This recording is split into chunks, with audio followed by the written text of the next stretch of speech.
अस्सलाम वालेकुम नाज़रीन, मैं हूं वीना और आप देखें प्रोग्राम इनसाइड द न्यूज़। नाज़रीन, आज के प्रोग्राम में बात करेंगे पीडीएम के हवाले से और हुक्मरान जमात पाकिस्तान तहरीक इंसाफ के हवाले से भी। पीडीएम के हवाले से कहा जा रहा है कि वो बुरी तरीके से टूट फूट का शिकार है, लेकिन यहाँ पर अब ये भी डिबेट स्टार्ट हो गई है, क्या पाकिस्तान तहरीक इंसाफ हुक्मरान जमात उसमें पॉलिसीज का जो है फुकदान है या फिर अंदरूनी खलफशार, क्या मामलात हैं, क्या पाकिस्तान तहरीक इंसाफ के हवाले से भी खतरे की घंटी बज रही है। जहांगीर तरीन साहब, जिनको पाकिस्तान तहरीक इंसाफ का सबसे बड़ा फाइनेंसर कहा जाता था और ये भी कहा जाता था कि 2018 के इलेक्शंस में जब अमूमन कहा जाता था कि हॉर्स ट्रेडिंग होती है और पाकिस्तान तहरीक इंसाफ के हवाले से एक्यूजेशन भी लगे जहांगीर तरीन साहब पर कि उन्होंने जो है बहुत बड़ी तादाद में हॉर्स ट्रेडिंग में हेल्प आउट करके सेनेट में अपनी एक भारी अक्सरियत वो लेकर आ सके।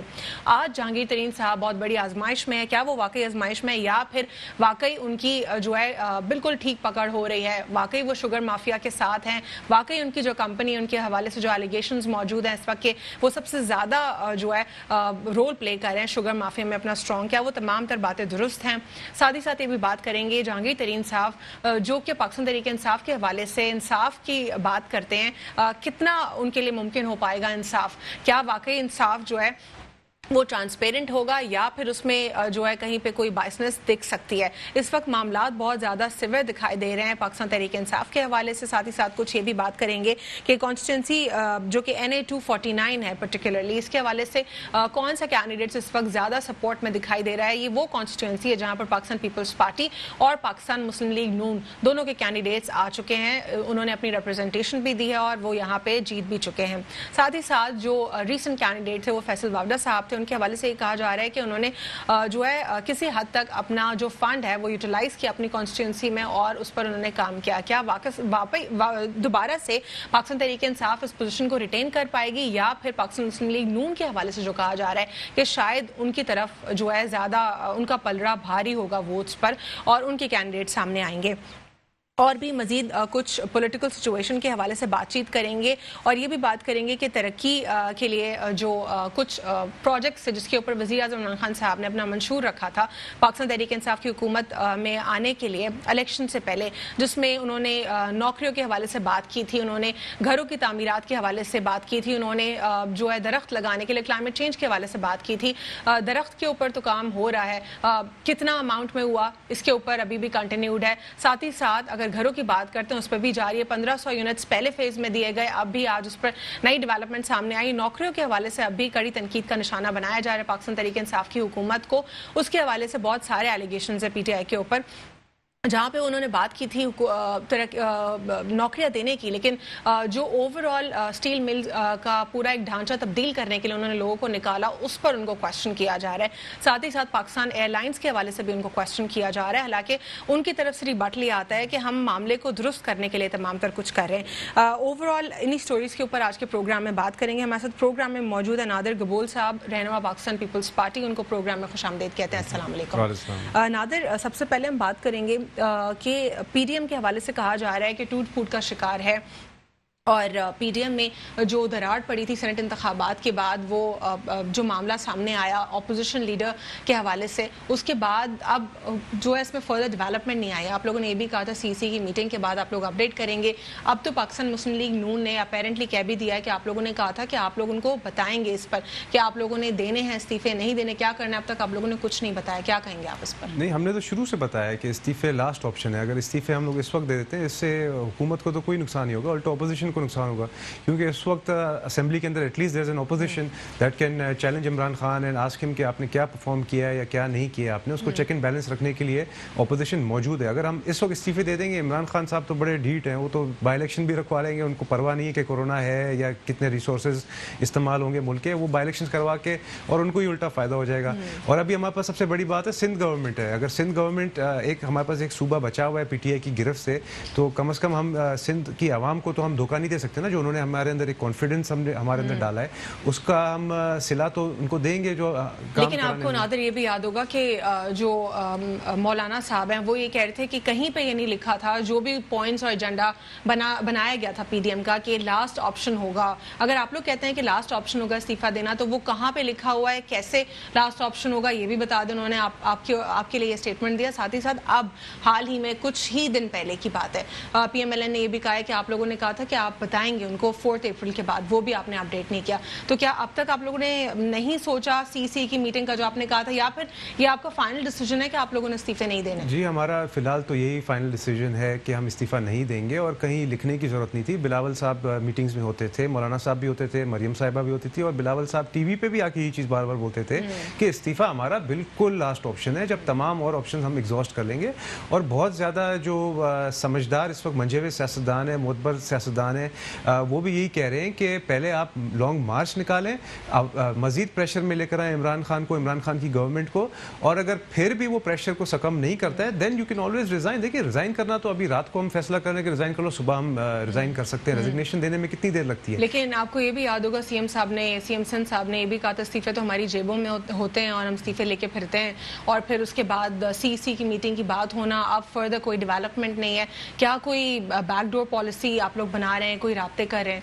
नहीं, बैकडोर राब्ते तो हम नहीं बना रहे। हम देखिए, अपोजिशन का जो किरदार है हम वही अदा कर रहे हैं। हर फोरम में, हर जगह पे हम आवाम के जो इश्यूज़ हैं उनको उजागर कर रहे हैं। देखिए, अपोजिशन का काम क्या होता है?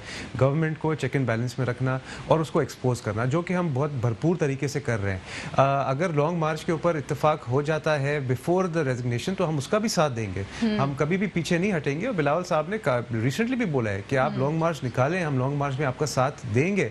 इस्तीफे का ऑप्शन आप एंड में इस्तेमाल करो, जब तक गवर्नमेंट इतनी प्रेशर में आ जाए कि जब आप इस्तीफे दो तो फिर गवर्नमेंट समझ जाए कि अब कोई और फायदा नहीं मजीद इस असेंबली को खींचना, तो असेंबली को मुअत्तल कर देना चाहिए। तब तक इस्तीफे देने का कोई फायदा नहीं है। ठीक है, तो अब आपको लगता है कि क्या कोई पाकिस्तान मुस्लिम लीग नून इसके ऊपर कोई और मजीद स्टेटमेंट दे सकती है, या मुकम्मल तरीके से पीडीएम को डिसॉल्व किया जा सकता है? क्योंकि आपने स्टार्ट तो मूवमेंट एज अ होस्ट आप लोगों ने की थी, लीड की थी, इसको इनिशिएट आप लोगों ने किया। उसके बाद मौलाना फजलुर रहमान साहब को आप लोगों ने अपेरेंटली एक लीडर की पोजीशन भी दी कि वो लीड करें जमात को, पूरी पीडीएम की जमातों को। अब क्या कोई फर्दर डेवलपमेंट इसमें अनकरीब आने वाली है? देखिए, बिल्कुल पीडीएम के तमाम लीडरान से बात तो चलती रहती है, और अगर दोबारा एक मीटिंग की कॉल की जाए तो हम उसमें शिरकत इंशाल्लाह ज़रूर करेंगे। एएनपी का भी यही शिकायत थी ना कि हमें डायरेक्ट आपने शो कॉज नोटिस क्यों भेज दिया, आप एक मीटिंग बुलाते, मीटिंग के अंदर आमने सामने बात कर लेते कि क्या वजूहत थी जिसकी वजह से हमने इस तरह की बातें हुई। और देखिए, हर चीज़ अब इस वक्त मीडिया में हो रही है। एएनपी ऑफिशियली तो उसने डिसओन कर लिया पीडीएम को, क्या बाकी की मजीद और जमातें भी खुद को पीडीएम से जो है निकाल सकती हैं? क्या फर्दर कोई और आपको इस वक्त दिख रहा है कि कोई कॉन्सिक्वेंसेस हो सकते हैं पीडीएम के ऊपर? देखें, अगर एटीट्यूड दीगर पार्टीज़ का इसी तरह रहे जो पीडीएम में शामिल हैं, तो फिर और भी पार्टीज़ मज़ीद जाके पीछे हट सकती है, दूसरा रास्ता अख्तियार कर सकती है। तो मौलाना साहब को और पीडीएम के दूसरे जो लीडरान हैं, अहदेदारान हैं, उनको ये सोचना चाहिए कि आप बाकी पार्टियों की जो इज़्ज़त है और सेल्फ रिस्पेक्ट है उसका ख्याल रखें। इस तरह के मतलब बचकाना हरकतें, शो कॉज नोटिस भेजना, इस तरह की चीज़ें ना करें ना, जिससे फिर आप मजबूर कर लें कि शो कॉज नोटिस का क्या पॉलिटिकली इसका क्या इफेक्ट है और इसकी क्या स्टैंड आया है?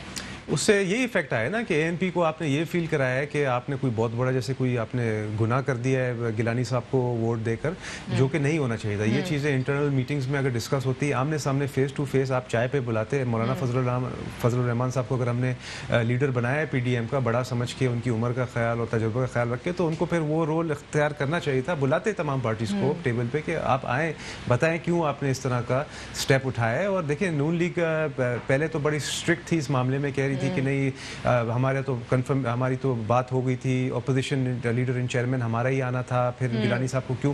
फिर अब नून लीग के कुछ रिप्रेजेंटेटिव्स ये बात कर रहे हैं कि नहीं, अगर आप हमें बोल देते तो हम आपको गिलानी साहब को लाने देते, हम आपको पोजीशन दे देते। जी हाँ, ये क्या बात होगी? मतलब देखिए, हमारे सेनेटर ज्यादा हैं नून लीग के बनस्बत, तो और नेशनल असेंबली में जो है उनकी तादाद ज्यादा है, तो ऑपोजिशन लीडर उनका वहां पर आया। हमें प्रोग्राम में इस वक्त ज्वाइन किया है सिद्दीक अल फारूक साहब ने, रहनुमा पाकिस्तान मुस्लिम लीग नून है, उनको प्रोग्राम में खुशामदीद कहते हैं। अस्सलाम वालेकुम। सर, प्रोग्राम में हम इस वक्त गुफ्तगू कर रहे हैं पीडीएम के हवाले से। पीडीएम के हवाले से कहा जा रहा है कि टूट फूट का शिकार है और पाकिस्तान पीपल्स पार्टी मलबा सारा आपके ऊपर डालती है कि आप लोग का एटीट्यूड उनके साथ ठीक नहीं है, और एएनपी ने भी जो है एक हार्श स्टेटमेंट्स जो है वो उन्होंने उसका शेयर किए हैं अपने, तो इस पर आप क्या कहेंगे? बिस्मिल्लाहिर्रहमानिर्रहीम। मैं समझता हूँ बजाय मलबा डालने के हम सबको बैठ के हकायक सामने रख के, तो जिसकी गलती है वो तस्लीम कर ले अपनी, चाहे मुस्लिम लीग नून है, चाहे पीपल्स पार्टी है, चाहे एएनपी है। और जिस अजीम मकसद के लिए 26 निकात से फिर 12 निकात पर समरी बने कि मुल्क में आइन और कानून का दौर दौरा हो, मीडिया आज़ाद हो, मईशत ठीक हो, वगैरह वगैरह, इससे ज्यादा आला मकासद के लिए इकट्ठा नहीं हुआ जा सकता, शायद आंदा होगा भी कोई। तो इन मकासद को सामने रखें, छोटे छोटे पार्टी के मफादात या ज़ाती मफादात कुर्बान करने पड़ेंगे। लेकिन अगर हकायक मैं आपके सामने, आपके जो नाजरीन हैं उनके सामने आपके जरिए रखता हूँ कि देखें, एक बात तय हुई थी कि हम सब ने बेशमूल मुस्लिम लीग नून के, जैसे आपने कहा कि हमारे कौमी असम्बली में हर कौन जाता है, हमने वोट दिए और गिलानी साहब माशाल्लाह सेनेटर बन गए। फिर ये भी तय हुआ कि वो चेयरमैन वही बनेंगे। फिर चेयरमैन के लिए भी हमने वोट दिया, उसमें ये तय हुआ कि डिप्टी चेयरमैन जो यूआई के होंगे उनको वोट दिया गया। जो भी सूरत है आप सामने देख रहे हैं। और leader of the opposition Muslim League Noon पे। तो अब जब पीपल्स पार्टी के हमारे दोस्तों ने पीडीएम के प्लेटफॉर्म की बजाय दूसरे वोट लेके सर लेकिन सर कता कलामी की माफी चाहती हूँ, लेकिन पाकिस्तान पीपल्स पार्टी का इसके ऊपर ये रिबटल है। वो ये कहते हैं कि सेनेट में उनकी भारी अक्सरियत है, तो इस हिसाब से क्योंकि उन्होंने तो इनिशियली अपना कैंडिडेट चेयरमैन के लिए गिलानी साहब को रखा था, वो ना बन सके, तो फिर इसीलिए अब ऑपोजिशन लीडर जो है उनका होना चाहिए था, जब भारी अक्सरियत उनकी है सेनेट में। ना इसका जवाब ये है कि कौन में हमारी अक्सरियत थी, फिर हम कहते पीपल्स पार्टी हमारे रुकन को वोट दे और वो अपना सेनेटर बने इस्लामाबाद से। फिर अगर ये मसला है तो फिर उसका तो जवाब ये था सर। लेकिन नेशनल असेंबली में भी तो आपके ऑपोजिशन लीडर है ना, आपकी पॉलिटिकल पार्टी से। पीपल्स पार्टी ये भी कह रही है कि वहां पे आपकी भारी अक्सरियत थी, तो आपके ऑपोजिशन लीडर आए। मैं अर्ज करता हूँ ना कि अगर इनका चेयरमैन सेनेट बन जाता, जो इनके अपने साथ वोट एक प्रिजाइडिंग अफसर ने गलत फैसला देके मुस्तरद कर दिया, तो क्या फिर भी कायदे इख्तलाफी नहीं का बनता, क्योंकि सिंगल लार्जेस्ट पार्टी है। या उस सूरत में ये हमें वोट दे देते। हमने तो वोट दे दी कि ये चेयरमैन हमारी तरफ से बन गए, खुदा करे कल उनके हक में फैसला आ जाए कि ये 7 मिनट वैलिड है, वो चेयरमैन बन जाए, तो फिर ये चेयरमैन भी होंगे और लीडर ऑफ द अपोजिशन भी देखेंगे। ये तो किसी बच्चे के सामने भी रखेंगे तो वो कहेगा नहीं।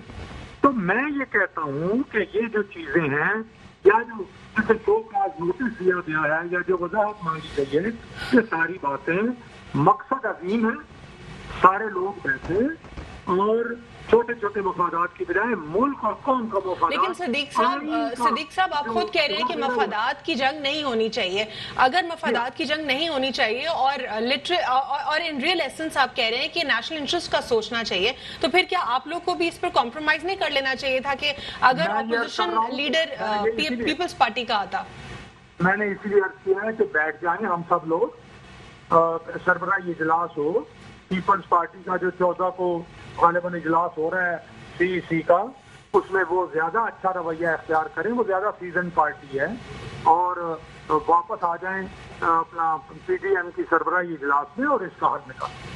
सर उन्होंने पहले आप लोगों से ये भी कहा था कि सीसी के इजलास के बाद वो फाइनल डिसीजन लेंगे कि वो इस्तीफे देते हैं या नहीं देते, क्योंकि लॉन्ग मार्च के लिए ये शर्त रख दी थी आप तमाम तर पॉलिटिकल पार्टीज ने पीडीएम की कि पहले इस्तीफे दें, और अब इस्तीफे ना देने का मलबा पीपल्स पार्टी के ऊपर पीएमएलएन भी डाल रही है। तो ठीक है, अगर ये नहीं दे रहे तो फिर आप लोग इस्तीफे दे दें।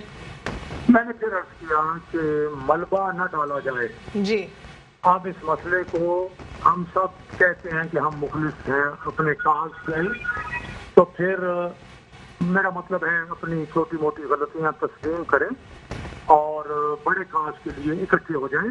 पीडीएम का प्लेटफॉर्म जो है उसको खराब न करें, उसको इकट्ठा ही रखें। ठीक है सर, अपेरेंटली इस वक्त पीडीएम तो क्राइसिस में दिखाई दे रही है, लेकिन साथ ही साथ पाकिस्तान तहरीक इंसाफ भी क्राइसिस में दिखाई दे रही है। एक अर्ज कर दूं, देखें केएनपी निकल गई है जी। उम्मीद है कि पीपल्स पार्टी रहेगी, लेकिन खुदा ना खास्ता एक मफरूजे की बात कर रहा हूँ। मेरी तो तजवीज दूसरी है। मफरूजा ये है कि अगर पीपल्स पार्टी निकल जाती है तो एक तो उन्हें अवाम की अदालत में नुकसान होगा, दूसरा पीडीएम तो रहेगी। 8 पार्टियां तो हैं, मुस्लिम लीग नून भी बड़ी पार्टी है और बहुत बड़ी पार्टी है, जेयूआई भी बहुत बड़ी पार्टी है, बाकी पार्टियां भी छोटी नहीं है, अच्छी पार्टियां हैं और बड़ी तगड़ी पार्टियां हैं, तो पीडीएम तो रहेगी इंशाल्लाह। ठीक है, आप ये कहते हैं कि अगर हाइपोथेटिकली अगर पीपल्स पार्टी अलग हो जाती है तो पीडीएम फिर भी रहेगी? जी, पीडीएम तो रहेगी, लेकिन मैं नहीं कभी भी चाहूंगा, मैं ये ख्वाब में भी नहीं देखना चाहता कि पीपल्स पार्टी जो है वो पीडीएम छोड़ के चली जाए। ठीक है सर, एक छोटा सा वक्फा लेना है मैंने, फिर उसके बाद गुफ्तगू सिलसिला जारी रखते हैं after short break. Welcome back after break. नाज़रीन, ब्रेक से कबल हम बात कर रहे थे सिद्दीक अल फारूक साहब से, सीनियर पॉलिटिकल लीडर हैं पाकिस्तान मुस्लिम लीग नून। स्टूडियो में जाऊंगी नादिर कबूल साहब की जानिब, उनसे जानने की कोशिश करूंगी और फिर फर्दर इसका रिबाटल इनकी गुफ्तगू का दोबारा सिद्दीक साहब से भी लूंगी। पीटीआई के हवाले से बात करें अगर हम, तो जहांगीर तरीन साहब जो हैं, जो सबसे बड़े फाइनेंशियल सपोर्टर थे, आज वो खुद मुश्किल में है। क्या आपको लगता है कि डिसीजन जो भी इनका प्रोसीडिंग्स चल रही हैं उनके अगेंस्ट आ सकता है? देखिए, अगर तो उन्होंने कुछ गलत किया तो आना चाहिए, और फिलहाल लग रहा है ये कि कोई उनसे इंतकाम लिया जा रहा है। कोई हो सकता है उनसे कोई पार्टी के अंदर कोई इस तरह के अनासिर हों जो कि जिनको पैराशूटर्स बोलते हैं, जो कि इमरान खान साहब के साथ पहले तो नहीं थे मगर अब शायद इमरान खान साहब के बड़े करीब आ गए और उनको बड़ा पसंद हो किसी न किसी वजह से, तो वो बेसिकली रिवेंज ले रहे हैं जहांगीर तरीन साहब से। और ये हर पार्टी में इस तरह की पॉलिटिक्स होती है। यानी आप कह रहे हैं अंदरूनी खलफशार मौजूद है पीटीआई? एग्जैक्टली, बिल्कुल। और बहुत सारे पीटीआई के पुराने लीडरान हैं जो ना खुश हैं पीटीआई से, क्योंकि वो कह रहे हैं कि ऐसे ऐसे लोग आ गए हैं जिनको हमने कभी देखा भी नहीं था इमरान खान साहब के साथ। और इमरान खान साहब की अपनी भी गलती है। देखें ना आप, इमरान खान साहब के इतने पुराने साथी थे, नईम उलग साहब कितने करीबी साथी थे, वो उनके फातिहा पे नहीं गए दुआ लेने, उनके घर वालों से मिलने नहीं गए। तो इमरान खान साहब को खुद चाहिए, देखना चाहिए कि जो उनके साथ वफादार थे, जो पहले से चल रहे थे, उनको ज़्यादा इज्जत दे बनस्बत ऐसे लोग जो उन्होंने पैराशूटर्स हैं जो इम्पोर्ट होकर आए हैं बाहर से, और इमरान खान साहब को नुकसान पहुंचा के अपना ब्रीफ केस बंद करके एक दिन उनको चले जाना है वापस। पॉलिटिकल स्ट्रगल में उसी को आप रिवॉर्ड करना चाहिए जिसकी वाकई में मेहनत हो आपके साथ, जिसने और जो ग्राउंड से आए हो आपके साथ और जो आवाम के साथ कनेक्टेड है। इस वक्त अनफॉर्चुनेटली पाकिस्तान का अलमिया यही है, और पाकिस्तान की गवर्नमेंट इस वक्त परफॉर्म इसलिए नहीं कर रही पीटीआई की क्योंकि ऐसे लोग हमारे पर मुसलत किए गए हैं जिनका आवाम से कोई राब्ता ही नहीं है, वो आवाम के साथ कभी रहे ही नहीं है। वो अमेरिका से ग्रीन कार्ड पे आए हुए हैं या यूके से पासपोर्ट पे आए हुए हैं, उनको पता है कि वो परफॉर्म करे या नहीं करे, उनका 5 साल अच्छी तरह गुजर जाएगा और वो वापस चले जाएंगे और जवाब देने के लिए भी वापस नहीं आना पड़ेगा उनको। जैसे शौकत अजीज आपने देखा था, एक फिनोमेना था, आए थे ब्रीफ केस बांध के चले गए। तो ये शहजाद अकबर का टोला और जुल्फी बुखारी जैसे लोग, इनसे भी यही उम्मीद आप कर सकते हैं। अभी चेंज की ज़रूरत है। देखें, पाकिस्तान की जो आवाम है वो भी बहुत बाशऊर हो गई है। सोशल मीडिया और स्पेशली मीडिया चैनल्स की का मैं शुक्रगुजार हूँ कि उन्होंने इतना एक्सपोज किया इनकी परफॉर्मेंस, इनकी घटिया परफॉर्मेंस, कि अब पाकिस्तान की आवाम कह रही है इमरान खान से, जो आपने बड़े बड़े वादे किए थे हमसे 1 करोड़ नौकरियों। अच्छा, चलें, जो आप बड़े वादों की बात करते हैं या फिर जो मंशूर था पीटीआई का हुकूमत में आने से कबल, जिसमें उन्होंने क्लाइमेट चेंज की बात की थी, उसमें उन्होंने जो है घरों की बात की थी, नौकरियों की बात की खत्म करने की बात थी, इन्फ्लेशन के ऊपर बात की थी। लेकिन इन्फ्लेशन एज होल अगर हम देखें तो बहुत सारे पैरामीटर्स हैं उसके, और एक सेन इंसान अगर जेन्युइनली गुफ्तगू करेगा तो वो सारा मलबा किसी भी हुकूमत के ऊपर जो करंट गवर्नमेंट होती है उस पर नहीं डाल सकता, क्योंकि हम सब जानते हैं कि उसके साथ इकोनॉमी की ग्रोथ इन्वॉल्व होती है, उससे जीडीपी का मामला होता है, उसके साथ बहुत सारे एक्सटर्नल जो एक्सचेंज रेट होते हैं वो इसके ऊपर जो है असरअंदाज होते हैं। तो अगर हम बात करते हैं उनकी कुछ चीज़ों के हवाले से, जिस तरह घरों की बात वो कर रहे थे, फर्स्ट फेज में उन्होंने 1500 यूनिट्स दे दिए। आज उन्होंने कच्ची आबादियों के हवाले से भी बात की कि उनको भी रेगुलराइज करना, उनको भी घरों में जो है शामिल करना, घर देना, और जो लोन्स जिनको बैंक्स को इंगेज किया गया है जो भी इनकी तामीरात हैं घरों के लिए, उस हवाले से। तो ये एक बहुत बड़ी डेवलपमेंट है। क्या आप इसको जो है अप्रिशिएट करेंगे या इसमें भी ऑपोजिशन करेंगे? देखिए, ये तो एक मीडिया है वॉश है ना, खुदा पहाड़ निकला चूहा। बातें उन्होंने की 50 लाख घरों की, और आप खुद कह रही हैं कि 1500 घर उन्होंने लॉन्च किए 3 साल में। नहीं, वो कह रहे हैं ना, वो तो फेजेस में लॉन्च हो रहे हैं। अब फिर कोविड-19 की वजह से हम ये भी जानते हैं कि तमाम तरह एक्टिविटीज, इवन प्राइवेट जो बिल्डर्स हैं उनकी भी एक्टिविटीज देखें, जो डेडलाइन उन्होंने 2021 में लॉन्च करना था वो 22 से भी आगे चली गई डेडलाइन। तो कैटेगोरिकली तो पॉसिबल ही नहीं है कि वो जो उन्होंने वादा किया था, और इतनी सारी बुराइयां हुकूमत पे एक तो पहली मर्तबा आई पाकिस्तान तहरीक इंसाफ की, इसको उनकी बैड लक कहें या आप लोग तो गुड लक ही कहते हैं कि शायद इसमें वो कहीं कवर हो जाते हैं, इसको जो भी कहें, ये भी तो मामले हैं। देखिए, चलें 50 लाख घर बनाने में टाइम लगता है, मगर आप पहले फेज में अगर 1500 से स्टार्ट कर रहे हैं और वो भी 3 साल बाद, तो आपको क्या कोई 30 साल लगेंगे? या मुझे तो लगता है 300 साल में में भी आपके 50 लाख घर पूरे नहीं होंगे। और दूसरी, लेकिन जो बैंक्स को इन्वॉल्व करना, एंगेज करना और उसमें और भी नंबर्स ऐड होते जा रहे हैं, तो हो सकता है कि एक्टिविटी और ज्यादा क्विक हो जाए। देखें, honestly as a Pakistani, keeping political parties aside, I hope and pray कि गरीबों को घर मिले, पर मुझे उम्मीद नहीं है इमरान खान साहब से, क्योंकि इनकी जो परफॉर्मेंस रही है उससे तो यही लग रहा है कि सारी हवाई बातें थी। पाकिस्तान का लोन माफ करवाना, उन्होंने तो मज़ीद एक और बात उन्होंने की जो कि एक क्वेश्चन मार्क है तमाम तर हुकूमतों के लिए जिन्होंने पहले हुकूमत की। 50 साल में एक डैम कंस्ट्रक्ट नहीं हुआ। और भारत को देखें, हमारा दुश्मन मुल्क जो हमारे बार बार हमें धमकी देता है इंडस वाटर ट्रीटी के होते हुए, कैसे वॉयलेट कर सकते हैं आप कोई कन्वेंशंस को, ट्रीटीज को? एक इंटरनेशनल ट्रीटी है, वो हमें धमकी देते हैं कि हम आपका पानी रोक लेंगे, हर बात के ऊपर वो हमें धमकी देते हैं। उसमें तो फिर ये क्या है, 50 साल में डैम्स कंस्ट्रक्ट नहीं हुए, कई कंसेंसस ही नहीं है ना। और इंडिया को आप कंपेयर ही नहीं करें ना, वहाँ पे इंडिया में अवामी हुकूमत होती है, वहाँ पे यानी ऑपोजिशन जो है फिर हर जगह अपोज नहीं करती ना। इंडिया में अवामी हुकूमत होती है, हमेशा अवाम मुंतखब करके भेजती है। यहाँ पे आप जो 50 साल जिक्र कर रही हैं, इसमें से कोई 30-35 साल तो पेंटागन में भी सिलेक्शन, वो पेंटागन का जो सिलेक्शन होता है वो भी फिर आपको मालूम ही है। और फिर तमाम तर जितनी भी गवर्नमेंट्स आई हैं, क्या वो सारी सेलेक्ट होकर नहीं आई? नहीं, तमाम गवर्नमेंट तो नहीं। देखें, बेनज़ीर भुट्टो शहीद की शहादत के बाद गवर्नमेंट जो आई हमारी पीपल्स पार्टी की, वो तो वाकई में एक अवाम का एक इमोशंस थे। लेकिन मोहतरमा बेनज़ीर भुट्टो साहिबा ने जो स्टेटमेंट्स नवाज शरीफ साहब के लिए दिए थे वो भी ऑन रिकॉर्ड मौजूद हैं। देखें, वो पहले दिए होंगे, मगर जो लास्ट उनकी नवाज शरीफ साहब के साथ जो कॉन्टैक्ट्स थे वो तो चार्टर ऑफ डेमोक्रेसी के ऊपर बेस्ड थे ना। वो तो पाकिस्तान आना चाह रही थी मियाँ साहब को लेकर, और वो बल्कि खुश भी हुई थी जब मियाँ साहब फाइनली जब आए थे, तो वो बिलीव करती थी कि मियाँ साहब को भी इलेक्शन में हिस्सा लेना चाहिए। पहले मियाँ साहब को नहीं आने दे रहे थे, आपको पता होगा 2007 की बात है। तो एंड में जब मियाँ साहब आए तो मोहतरमा शहीद बेनज़ीर भुट्टो साहिबा ने वेलकम किया कि तमाम पॉलिटिकल पार्टीज़ को हिस्सा लेना चाहिए। और पाकिस्तान पीपल्स पार्टी इस चीज़ को हमेशा प्रमोट करती है कि आप स्पेस नहीं छोड़ें। स्पेस आप छोड़ते हैं तो फिर आमिरों को और नॉन पॉलिटिकल फोर्सेस को फ़ायदा मिलता है, ठीक है, डेमोक्रेटिक पार्टीज़ को नुकसान होता है। ठीक है, सिद्दीक साहब से जानेंगे। सिद्दीक साहब, आप क्या कहेंगे जो आज प्राइम मिनिस्टर इमरान खान साहब ने जो बात की, उन्होंने कहा कि 50 साल के अंदर डैम्स जो कंस्ट्रक्ट ना हो सके उसके ऊपर भी जो है काम हो रहा है, तो क्या ये आप सबके लिए क्वेश्चन मार्क नहीं है, तमाम तर हुकूमतों के लिए? देखिए, इमरान खान साहब ने तो KPK में आज से 8 साल पहले 350 डैम बनाने की बात की थी। अब 8 साल हो गए हैं उनकी हुकूमत है वहाँ, उन 350 में से 3.5 डैम बने हैं, नंबर 1। नंबर 2, उन्होंने 6 महीने पहले कराची जाके 1300 अरब रुपए के पैकेज का इसी आपके शहर में ऐलान किया था। 1300 अरब रुपए, उनमें से इस वक्त तक 1300 रुपए भी लगे। उन्होंने जैसे मकानात की बात आपने की, मकानात, अब बैंकों ने, आपने बैंकों की बात की, बैंकों की अपनी शराइत है। 2.25 साल के बाद 1500 क्वार्टर्स का ऐलान हो तो फिर ये 5 लाख अपना 50 लाख मकान कहाँ बनेंगे? वो ऐलान फजूल था। 50 लाख मकान कराची, लेकिन फर्स्ट फेज में 1500 घरों को हैंडओवर कर देना, आज भी इसमें फर्दर डेवलपमेंट आई, आपको नहीं लग रहा कि शायद 1.5 साल के अंदर और मजीद घर दे दिए जाएंगे? ये 1500 भी उनके दौर से पहले शुरू हुए थे, नंबर 1।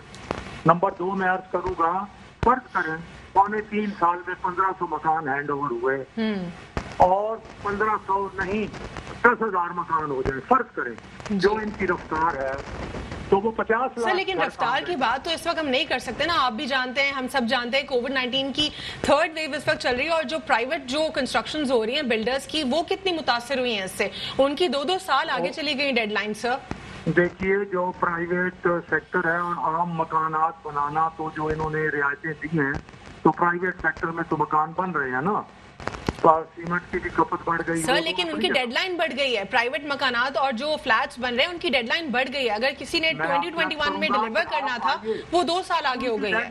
उनकी डेडलाइन अपनी जगह, लोग अपने घर जिनके पास पैसे हैं वो बना रहे हैं।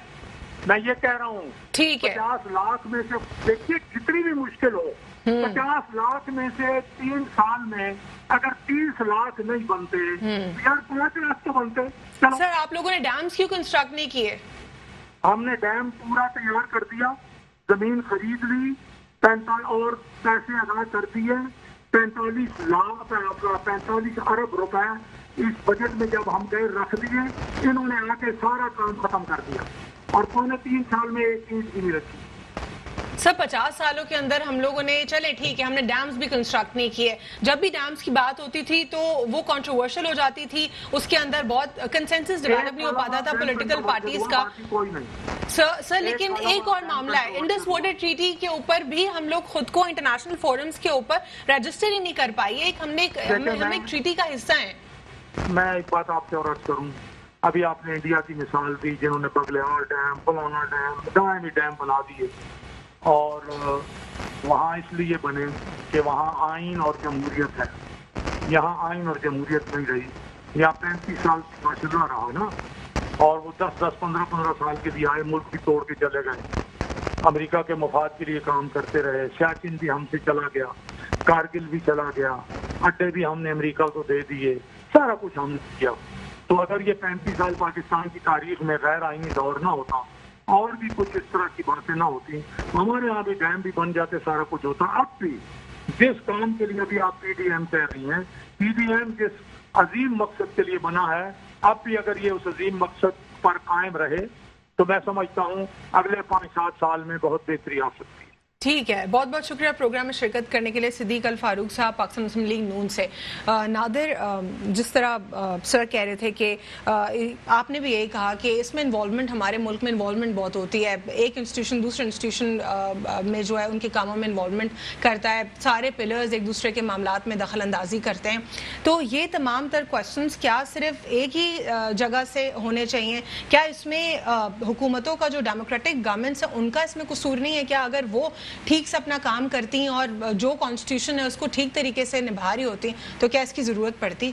देखिए, आप तो यही बात करी ना कि आपका घर है, अगर फॉर एग्जांपल 500 गज का घर है, आप अंदर अपनी मर्जी से कोई पेंटिंग चेंज कर दें या कुछ कर लें तो आपका चौकीदार आके आपको घर से निकाल दे और खुद आके बैठते हैं। ऐसे तो नहीं कर सकते ना। देखिए, जो पाकिस्तान के जो आप चौकीदार कह रहे हैं उनको, पाकिस्तान के जो असली ओनर्स हैं वो पाकिस्तान की आवाम है। वो जिसको भी मुंतखब करें, वो पाकिस्तान की आवाम की मर्जी है, उनका प्रोरोगेटिव है। वो परफॉर्म नहीं करें, आवाम दूसरी दफा वोट नहीं दे उनको।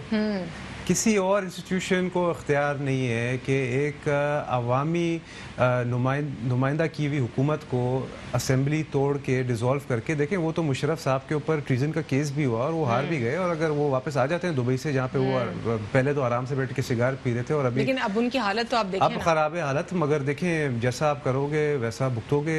उसी तरह ज़ियाउल हक भी किस तरह ख़त्म हो गया, उसका दांत भी नहीं मिला, उसकी कब्र किधर है किसी को शायद पता है, किसी को नहीं पता है। मगर आप अवामी नुमाइंदों के साथ अगर इस तरह जुल्म करोगे और आवाम का वोट के ऊपर आप डाका डालोगे तो, लेकिन डेमोक्रेटिक गवर्नमेंट्स ने हमें क्या दिया? हम इंफ्रास्ट्रक्चर की बात करते हैं, उसका क्या हाल है? हम साफ पानी की बात करते हैं, उसका क्या हाल है? हम एजुकेशन की या हेल्थ की बात करते हैं, उसका क्या हाल है? अगर हम 18 कॉन्स्टिट्यूशन अमेंडमेंट की बात कर लें, अगर ठीक से 18वीं तरमीम को उसकी रूह से अपना लिया जाता तो क्या एजुकेशन के मामलात में इतने प्रॉब्लम्स होते आज, या हेल्थ के सेक्टर में इतने प्रॉब्लम्स होते? देखें, बात घूम फिर के वही आ रही है ना। अभी इस वक्त हमारे ऊपर एक ऐसी नेशनल गवर्नमेंट मुसलत की गई है जो कि प्रोविंशियल ऑटोनॉमी को मानती नहीं है। 18th अमेंडमेंट की आप बात करिए, एनएफसी अवार्ड के तहत वो तो चंदा समझ के पैसे दे रहे हैं हुकूमतों को। सबसे ज़्यादा रेवेन्यू कराची से और सिंध से जनरेट हो रहा है, और हमें ही जब पैसे देने होते हैं वापस एनएफसी अवार्ड के तहत तो ऐसा समझते हैं कि एहसान है, और वो पैसे देते भी नहीं है। अभी कोई 200-250 अरब रुपये का बिल सिंध गवर्नमेंट ने भेजा हुआ है, वो अदा ही नहीं कर रहे। और बिल्कुल सिद्दीक फारूक साहब ने बड़ी अच्छी बात की, और मैं भी बात को रिपीट करूंगा कि आपने 1100 अरब रुपए का वादा किया था। भाई, आप 1100 अरब नहीं, 11 अरब से शुरुआत कर लो, बिस्मिल्लाह कर लो। उसमें हम भी, सिंध हुकूमत भी पैसे डालेगी, और जो सिंध हुकूमत जो रेवेन्यू जनरेट कर रही है, कराची पोर्ट जो रेवेन्यू जनरेट कर रहा है, कंटिन्यू करेंगे नादिर, और इसमें भी बात करेंगे। आज एक बार फिर खान साहब ने जो है ट्विन आइलैंड के हवाले से गुफ्तगू की, और उन्होंने दोबारा से कहा कि किस तरीके से वो पोटेंशियल हो सकता है पाकिस्तान की इकोनॉमी के लिए after short break. Welcome back after break. नाज़रीन, ब्रेक से कबल हम बात कर रहे थे प्रोग्राम में हुकूमत की कुछ पॉलिसीज़ के हवाले से, उनके कुछ वादों के हवाले से, साथ ही साथ हमने ये भी गुफ्तगू की कि जो पिछली हुकूमतें हैं उन्होंने कितना डिलीवर किया और कितना डिलीवर नहीं किया। सवाल छोड़कर गई थी मैं वक्फे से पहले नादिर साहब के लिए कि क्या समझते हैं वो। खान साहब ने आज भी ट्विन आइलैंड्स की बात की, उन्होंने ये भी कहा है कि वो कितना पोटेंशियल साबित हो सकता है पाकिस्तान की इकॉनमी के लिए, और सारा का सारा रेवेन्यू ऑब्वियसली सिंध के ही हिस्से में जाएगा। तो इस पर उनका क्या टेक है, क्योंकि इसके ऊपर पाकिस्तान पीपल्स पार्टी बहुत रिलक्टेंट दिखाई देती है, और वो कहीं से नहीं दिख रहा कि शायद वो इस मामले को सुलझाने की कोशिश करेगी। जी नादिर। देखें, अगेन मैं रिपीट करूंगा ना कि जो घर का मालिक है, जब तक आप उससे नहीं पूछिए कि वो क्या चाहते हैं अपने घर से करने के लिए, तब तक आप कैसे उन पे कोई चीज़ इन्फोर्स कर सकते हैं। सिंध धरती जो है वो कोई 50 साल पुरानी नहीं बनी है इस्लामाबाद की तरह, वो 5000 साल तो रिकॉर्डेड हिस्ट्री है, उससे भी बहुत ज़्यादा पुरानी होगी। और ये जो आइलैंड्स हैं ये सिंध की मिल्कियत है, सिंध की आवाम की मिल्कियत है। जब तक सिंध की आवाम नहीं चाहेगी, सिंध की आवाम की मिल्कियत है तो सिंध की आवाम का अगर फ़ायदा ही नहीं हो रहा तो फिर इस मिल्कियत का क्या फ़ायदा? फ़ायदा अगर पहुंचाया जा रहा है, रेवेन्यू भी सिंध के पास आएगा, फिर क्या प्रॉब्लम है? देखिए पिछले साल, ज़्यादा पुराने नहीं जा रहा हूँ मैं, पिछले साल जो बारिशों में फ्लडिंग हुई है, इंटरनेशनल स्टडीज़ रिलीज हुई हैं BBC और CNN की, कि जो DHA बना है ना यहाँ पे सारा, DHA ने नेचुरल वाटरवेज को और इकोसिस्टम को इतना डिस्टर्ब कर दिया है कि उसकी वजह से फ्लडिंग हो रही है। अच्छा। अब अगर मजीद आइलैंड्स के ऊपर आप टावर्स खड़े कर दें और डेवलपमेंट कर लेकिन दें, आपको नहीं लगता कि वो तो इस तरीके से तो नहीं होगी ना? पूरी एक रिसर्च और उसके ऊपर जो वो प्लान पेश कर रहे हैं, वो कह रहे हैं कंस्ट्रक्शन का एक अलग, दूसरा टूरिज्म के लिए भी, तो वो इस तरह एक नॉन टेक्निकल तरीके से तो उसके ऊपर काम नहीं हो सकता ना? urban development. I've lived abroad for 10 years and I know for a fact कि दुनिया इस वक्त they're moving away from these models कि आप आइलैंड्स को, नेचुरल हैबिटेट्स को डिस्टर्ब करें। दुनिया अब इस तरफ आ रही है कि ऑलरेडी जो उन्होंने आइलैंड्स बनाए हुए उनको भी किसी तरह रिवर्स करके नेचुरल हैबिटेट बना ले, इकोसिस्टम बना ले फ्लोरा एंड फौना के लिए। अब इस वक्त अगर आप इन आइलैंड्स पे जाए, मैं तो जा चुका हूँ ना ये बुद्धू बंडल आइलैंड्स पे, यहाँ पे एक नेचुरल इकोसिस्टम है मैंग्रोव्स का, जो एक नेचुरल ड्रेनेज सिस्टम बनाती है एंड रेजिस्टेंस अगेंस्ट फ्लडिंग। वहाँ पे कितने किस्म के बर्ड्स हैं, फिश हैं वहाँ पे, तो उसको डिस्टर्ब ना करें तो बेहतर है। और देखिए इस वक्त हमारे पास ज़मीन की कमी नहीं है। अगर हम और मज़ीद इंटीरियर सिंध में, नूरियाबाद, बल्कि जमशोरों की तरफ चले जाएं, वहाँ पे हम डेवलपमेंट कर सकते हैं। आबादी अगर हमने करनी है, अगर इमरान खान साहब को 50 लाख घर बनाने आए, मेरे से पूछे, मैं उनको बताऊंगा कहाँ का ज़मीन अवेलेबल है। फिर आप लोगों ने बैठ के इसके ऊपर बात करनी होगी ना, आप लोग तो बात ही नहीं कर रहे हैं। देखिए हम बात करने जाते हैं, वो आगे से अपने एटीट्यूड के साथ पेश आते हैं और वो इन्वाइट भी नहीं करते। लेकिन यहाँ पे तो जो दिख रहा है कि जो पॉलिटिकल पार्टी रिलक्टेंट है या फिर उस पर आप लोग जिद पे अड़ गए हैं अपनी, वो इस वक्त आप लोग हैं इस मामले के ऊपर। क्या अगर डेवलपमेंट की बात होती है, मुल्क में किसी भी सूबे की बात होती है या किसी भी पॉलिटिकल पार्टी के साथ जॉइंट वेंचर होता है, तो क्या उस वक्त पाकिस्तान के मफाद में नहीं सोचा जा सकता? देखिए अगेन मेरी अपनी पर्सनल भी जो नॉलेज है और भी अच्छे से अच्छे हमारे पास वज़रा बैठे हैं, उन सब की भी यही सोच है कि इस आइलैंड को तो नहीं छेड़ना चाहिए, बिकॉज यहाँ पे नेचुरल एक हैबिटेट इकोसिस्टम है, वो डिस्टर्ब हो जाएगा। हाँ, अगर मजीद कोई सिटीज़ इस्टेब्लिश करनी है तो वो बात करें हमसे, वफाक वो पहल करे ना। देखिए हमेशा वफाक क्या होता है, बड़ा भाई होता है, बड़े भाई का रोल उसको अदा करना चाहिए। वो करूँगा करके वो चले जाते हैं वापस और रिजल्ट कुछ नहीं मिलता है। वो CM साहब के पास आए, CM साहब से मिलें, CM हाउस अच्छी उनको चाय पिलाएंगे, सिंध की जो सकाफत है अच्छी मेहमान नवाजी करेंगे और फिर डिस्कस करेंगे कि सिंध के अंदर कहाँ मजीद सिटीज़ हम बना सकते हैं। देखिए आबादी को ज़रूरत तो है नए सिटीज़ बनाने का, इस वक्त एक बहुत बड़ा लोड है कराची के इंफ्रास्ट्रक्चर पे, तो we need to establish new cities.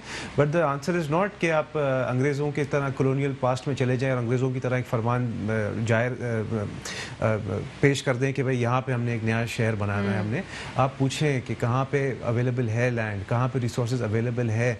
और मुझे पर्सनली पता है कि जामशोरों की तरफ अगर हम जाएं तो वहाँ पे बहुत ज़्यादा ज़मीन है और वो लिंक हो सकती है एग्जिस्टिंग कराची के इंफ्रास्ट्रक्चर के साथ और आवाम को सही मायनों में वहाँ पे फ़ायदा होगा। बहरिया टाउन तो ऑलरेडी पहुँच गया है वहाँ पे, आप बहरिया टाउन के पीछे जाए, मेरी अपनी ज़मीनें हैं वहाँ पे, मैं पेश करता हूँ वफाक को, और अगर सिंध के साथ मिलकर वो बनाना चाहते हैं वहाँ पर डेवलपमेंट करें, मैं उनका साथ दूंगा। ठीक है। साथ ही साथ अगर हम कुछ इस तमाम तर सिनारियों के ऊपर बात करते हैं, NA 249 के हवाले से स्पेसिफिकली, जो आपके कैंडिडेट हैं कादिर खान मंदोखेल साहब एडवोकेट, क्या लगता है आपको कि क्या उनको वोट ज़्यादा मिल सकते हैं या किसी और पॉलिटिकल पार्टी का, या फिर कुछ बोलना कबल इस वक्त होगा? देखिए पहली बात तो ये कि आप सबको और पूरे पाकिस्तान को दाद देनी चाहिए पाकिस्तान पीपल्स पार्टी के कैंडिडेट को। ये कादिर मंदोखेल साहब हैं जो फैसल वाडा के खिलाफ कोर्ट में गए थे, क्योंकि ये एक लॉयर भी हैं और इन्होंने दरख्वास्त दायर की थी कोर्ट में कि फैसल वाडा ने बेसिकली फ्रॉड किया है पाकिस्तान के इलेक्टोरल सिस्टम के साथ और आवाम के साथ और छुपाई अपनी दोहरी शहरियत। उसके बाद इतना बड़ा इशू बना है, वरना फैसल वाडा तो आज भी मज़े से MNA बन के मिनिस्टर बन के बैठा होता है। और इमरान खान साहब से ये उम्मीद नहीं थी किसी को कि वो एक चोरी छुपाने के लिए डबल चोरी करें कि फैसल वाडा क्योंकि पकड़ा गया तो उसको MNA से हटा के उसको सेनेटर बना दिया। ये बड़ी गलत एक उन्होंने एग्जाम्पल सेट की और ये बैकफायर करेगा उनके ऊपर। इमरान खान साहब को चाहिए था कि फैसल वाडा को सेनेट पे नहीं लाते और उसको बोलते कि भाई हमारा जो PTI का जो एक सच्चा या झूठा एक हमारा स्लोगन है वो जस्टिस का है, तो जस्टिस के तहत आपको स्टेप डाउन करना चाहिए। और अभी इंशाल्लाह आप देखेंगे कि मोस्ट लाइकली पाकिस्तान पीपल्स पार्टी का ही कैंडिडेट जीतेगा, बिकॉज इस वक्त कराची की जो आवाम है वो सिर्फ और सिर्फ पाकिस्तान पीपल्स पार्टी ही सर्व कर रही है। PTI के जो जो 14 ऑलरेडी एमएनएस बने हुए हैं वो तो गायब है, कभी इस्तीफा दे देते हैं, कभी वापस आ जाते हैं। तो पीटीआई के एमएनए से तो कोई उम्मीद नहीं है कराची की आवाम को।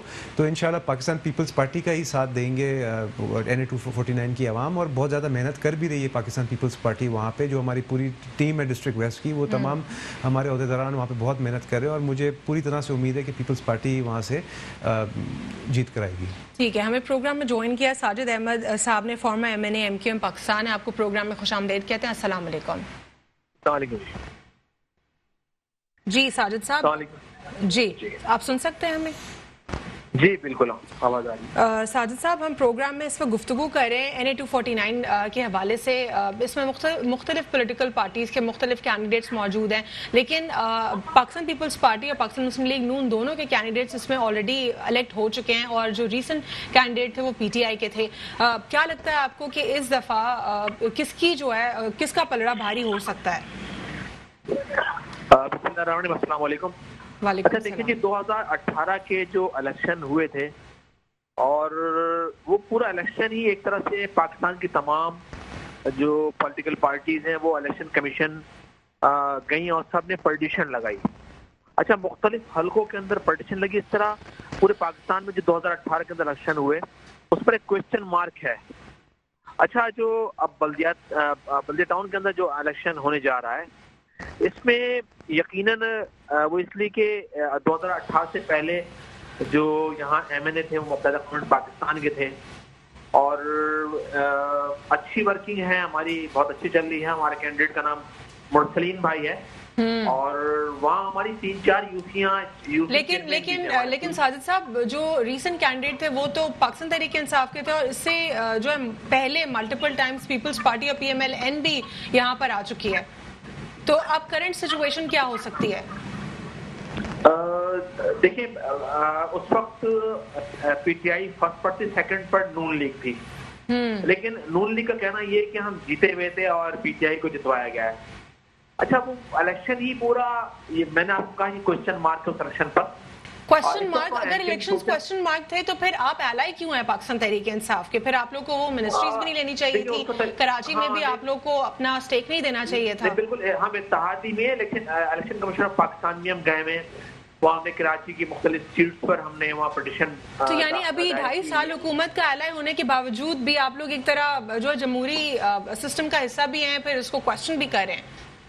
नहीं, लेकिन उसको यकीनन इलेक्शन कमीशन जाना, वो पटिशन लगाना, ये हमारा आईनी कानूनी हक है जी। हमारे रिजर्वेशन हैं कुछ कराची के सीटों पर, और हमारा ये कहना भी है कि सीटें MQM पाकिस्तान की, लेकिन बहरहाल इत्तेहाद अपनी जगह और केस अपनी जगह है वो, और वो जब उसका फैसला होगा सबके सामने आ जाएगा। लेकिन इस वक्त मौजूदा पोजीशन के अंदर वहाँ पर MQM पाकिस्तान की अच्छी वेल पोजीशन है। वो इसलिए कि इस हल्के के अंदर 4 हमारे यूसी चेयरमैन भी थे, ठीक है, 4 यूसियाँ हमारे पास भी थी, और MQM पाकिस्तान वहाँ भरपूर अंदाज में इस वक्त काम कर रही है। मुख्तलिफ शोबे MQM के उतरे हुए हैं, मुख्तलिफ मीटिंगें चल रही है, अच्छा रिस्पॉन्स है, और यकीन इलेक्शन वाले दिन ये वाज़ेह हो जाएगा कि किसकी पोजीशन बहुत ज़्यादा बेहतर है।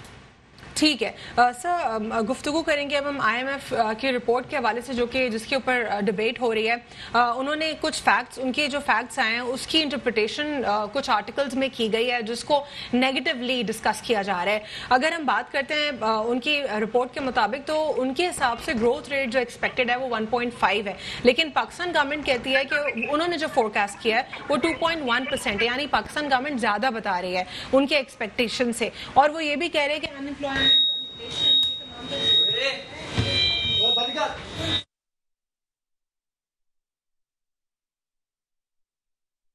भी इंटरकनेक्टेड होती है, एक्सचेंज रेट का भी इसके ऊपर फर्क पड़ता है, इसमें डेट्स भी इन्वॉल्व होता है, बहुत सारी डिफरेंट पैरामीटर्स इन्वॉल्व है। क्या कहेंगे आप इस पर? दोबारा से कॉल पे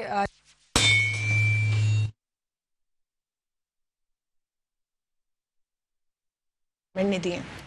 देखिए, जब आपके पास मुल्क में इकोनॉमिक टीम ही नहीं हो, डायरेक्शन नहीं हो, और जब आप हर साल फाइनेंस मिनिस्टर अपना चेंज तो कहाँ डायरेक्शन होगी, कहाँ आप टारगेट्स मीट पिलिया हफीज़ शेख को और उसको जिताने की कोशिश की। जब वो हार गया तो फिर मजबूरन आपको फिर फारिग करके अभी एक बैरिस्टर को आपने फाइनेंस मिनिस्टर बनाया है। तो आपके पास पूरे मुल्क में इस वक्त कोई फाइनेंशियल एक्सपर्ट नहीं है, जो इकोनॉमिक एक्सपर्ट नहीं है कि आपने एक बैरिस्टर को ये कलमदान आपने दे दिया है। सबसे पहले तो आप अपना घर और अपना सिल्क दुरुस्त करें, एक proper economic and finance team रखें जो कि आवाम के साथ भी कनेक्टेड हो और आवाम के भी तकालीफ को मद्देनजर रखते हुए परफॉर्म करे, और उसके साथ साथ अगर इंटरनेशनल कोई हमारी हैं कमिटमेंट्स तो उसको सेकेंडरी तरजीह दे। पहले आप पाकिस्तान की बात करें, जो डोनाल्ड ट्रंप ने क्या किया था। डोनाल्ड ट्रंप क्यों इतना पॉपुलर हुआ अमेरिका में? Because he said America first. उसने तमाम इंटरनेशनल जो अग्रीमेंट्स थे उसको खारिज कर दिया। मैं नहीं कह रहा हूँ कि पाकिस्तान भी करे, क्योंकि ऑब्वियसली उसके रेप्रिकॉशंस होते हैं, but what I am trying to say is first and foremost you are answerable to your own people and then you are answerable to IMF and world bank. और आपने तो IMF के मुंह पे $150 अरब मारने की बात की थी, आपने तो मजीद और पाकिस्तान के अवाम को मकरूज कर दिया। अगर पहले 1 लाख रुपए मकरूज थी पाकिस्तान का हर शहरी, तो अब तकरीबन 2.25 लाख हो गया है। ठीक है, डायरेक्शन आप अपनी सही करें, एक अच्छी इकोनॉमिक टीम रखें और उसके बाद फिर आप परफॉर्म कर सकेंगे। और जो विच हंटिंग आप कर रहे हैं अपोजिशन लीडर्स के खिलाफ, उस पर कम कॉन्सेंट्रेट करें और अपनी परफॉर्मेंस पे ज़्यादा फोकस करें। साजिद साहब, आपके लिए सवाल है मेरा कि जो IMF की रिपोर्ट है उसके ऊपर डिस्कशन हो रही है, जो उनके कुछ पॉइंट्स और रिपोर्ट में रिलीज हुए हैं उसकी इंटरप्रिटेशन कुछ आर्टिकल्स में हो रही है, उसी के ऊपर डिबेट भी हो रही है। एज पर IMF वो कहते हैं कि पाकिस्तान में जो ग्रोथ रेट है वो 1.5% एक्सपेक्टेड है, जबकि पाकिस्तान गवर्नमेंट कहती है, उन्होंने फोरकास्ट किया है कि 2.1% होगा। तो फैक्ट्स में कॉन्ट्रडिक्शन आ रही है, चाहे वो GDP के हवाले से हो, इकोनॉमिक ग्रोथ एक्सपेंशन के हवाले से हो, इस पे क्या कहेंगे आप? अगर IMF कोई बात कह रहा है तो यकीनन उनकी कैलकुलेशन 100% होगी। अच्छा, फिर मुझे अच्छी तरह याद है कि एक जमाने के अंदर इसहाक डार साहब हुआ करते थे फाइनेंस मिनिस्टर।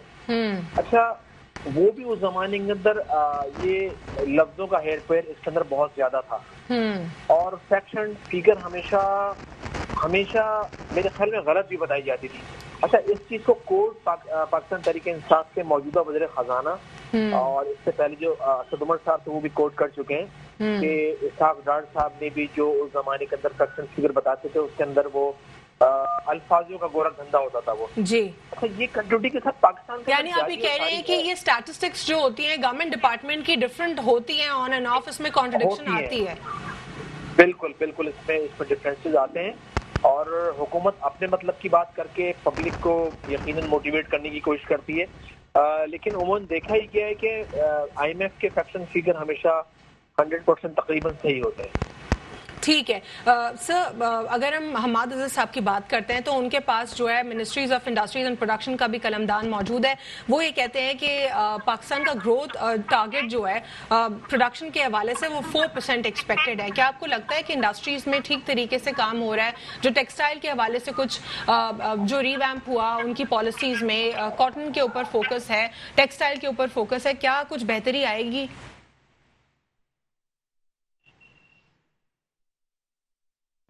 जी साजिद साहब, आपके लिए सवाल मैंने छोड़ा था, दोबारा आपसे उस पर मैं जवाब जानना चाहूँगी। इस पर नादिर आप क्या कमेंट करना चाहेंगे? जो फिगर उन्होंने दिया वो कह रहे 4% बढ़ सकता है ग्रोथ रेट। देखिए, मुश्किल है इस वक्त तो हुकूमत का जो हाल है पाकिस्तान में प्रोडक्शन के और इंडस्ट्रीज के एरिया में, क्योंकि वो कुछ रिवैम्प भी तो कर रहे हैं। टेक्सटाइल की अगर हम बात कर लेते हैं तो एक्सपोर्ट्स भी बढ़ी हैं हमारी, टेक्सटाइल इंडस्ट्री में कुछ पोटेंशियल रिवैम्प भी हुए हैं। इसको जो अग्री करती है वो बिजनेस कम्युनिटी कहती है कि उसी पॉलिसीज की वजह से कुछ बेहतर जो है बेटरमेंट आ रही है, चाहे वो इंडस्ट्री टेक्सटाइल इंडस्ट्री की हो या फिर वो बिल्डर्स के हवाले से हो। देखिए, मेरे भी कुछ दोस्त हैं बिजनेस कम्युनिटी से जिनका ताल्लुक है, तो वो कह रहे हैं कि इस वक्त कोरोना के दौरान क्योंकि इंडस्ट्री हमारी शट डाउन नहीं हुई थी, उस वक्त उसकी वजह से हमें एक आर्टिफिशियल फ़ायदा मिला था। मगर जब आस्ते आस्ते दुनिया यानी ब्लेसिंग इन डिस्गाइज थी कोरोना, आप भी यही कहते हैं? कह सकते हैं, मगर वो टेम्पररी था क्योंकि इस वक्त आपको पता है वैक्सीनेशंस वर्ल्ड वाइड चल रही हैं and once all the other countries open up their factories and their economy, तो फिर जो ऑर्डर्स जाते थे कहीं और वो वापस दोबारा बांग्लादेश और इंडिया इस तरह के ममालिक में जाएंगी और पाकिस्तान को जो एक आर्टिफिशियल फ़ायदा मिला था वो ख़त्म हो जाएगा। क्योंकि पाकिस्तान में तो अभी जाके कोरोना का इशू इतना सीरियस ले रहा है क्योंकि इमरान खान साहब को खुद कोरोना अभी जाके हुआ है तो उन्होंने सीरियस लिया है। पहले तो वो उसको एक नॉर्मल फ्लू समझ रहे थे और दुनिया में जिस रेट से वैक्सीन वैक्सीनेशन चल रही है, द वर्ल्ड हमारे तो नंबर्स भी वो नहीं थे ना पूरे रीजन की, अगर बात करते हैं अफगानिस्तान, पाकिस्तान और इंडिया, टेस्टिंग वो नहीं थी हमारी वहाँ पे। अब जहाँ पे टेस्टिंग अब हो रही है तो नंबर्स वही आ रहे हैं और वैक्सीनेशन के नंबर्स बहुत कम है। ये फिर बहुत बड़ी डिबेट है, वक्त खत्म हो गया है, कॉन्स्पिरेसी थ्योरीज भी मौजूद हैं और इसके ऊपर और बहुत सारी गुफ्तगू हो सकती है, इंटरनेशनल एजेंडा और बहुत सारे मामला। बहुत बहुत शुक्रिया प्रोग्राम में शिरकत करने के लिए नादिर गबोल साहब पाकिस्तान पीपल्स पार्टी से। हमें प्रोग्राम में ज्वाइन किया था साजिद अहमद साहब ने, फॉर्मर MNA थे MQM पाकिस्तान से। उनका फाइनल कमेंट मैं नहीं ले सकी क्योंकि प्रोग्राम जो है उसका वक्त ख़त्म हो गया है। जाते जाते आप सबसे यही कहूँगी कि पाकिस्तान के लिए दुआएं करें ताकि कुछ बेहतरी आ सके, क्योंकि अपोजिशन और हुकूमत उन दोनों के दरमियान गैप तो होता है लेकिन इतना गैप बेहतर नहीं होता, इतना अच्छा नहीं होता, क्योंकि नेशनल इंटरेस्ट के लिए दोनों को कहीं ना कहीं बैठकर काम करने की बहुत सख्त ज़रूरत है। IMF की रिपोर्ट की उम्मीद करते हैं कि जितनी बुरी रिपोर्ट वो सामने दिखा रहे हैं हो सकता है कि वो इतनी बुरी ना हो और पाकिस्तान कुछ इकोनॉमी में एक्सपेंशन कर ले और बहुत बेहतरी हो सके। आज के लिए इतना ही। अल्लाह हाफ़िज़, गॉड ब्लेस यू ऑल।